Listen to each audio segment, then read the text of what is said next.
In today's video, I'm going to show you how to turn on the SafeSearch filter in Google Chrome, so you can help keep explicit results out of your searches. This is a quick and useful setting if you want a cleaner browsing experience, whether you're setting it up for yourself, a family member, or a shared device. And if this tutorial helps you out, make sure to hit like and subscribe for more simple tech guides like this. Alright, let's jump right in. First, open Google Chrome and go to google.com.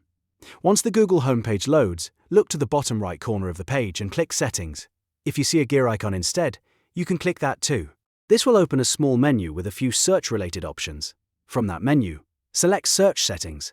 Now you'll be taken to the Google Search Settings page, where you can customize how search results appear and how Google handles sensitive content.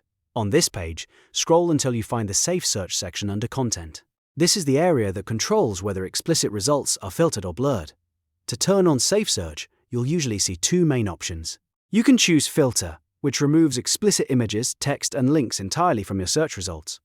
Or you can choose Blur, which keeps results visible but blurs explicit images so they're less noticeable. Pick the option that best fits your needs. If you want the strongest protection, Filter is the better choice. If you just want a softer layer of protection, Blur may be enough. Once you've selected your preferred SafeSearch option, make sure the setting is saved or applied if prompted. In some cases, Google may remember your preference automatically, while in others you may need to confirm the change before it takes effect. After that, your Google searches in Chrome should be much cleaner and more controlled.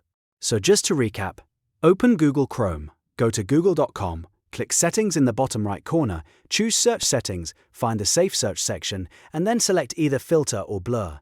That's all it takes to turn on the SafeSearch filter in Google Chrome.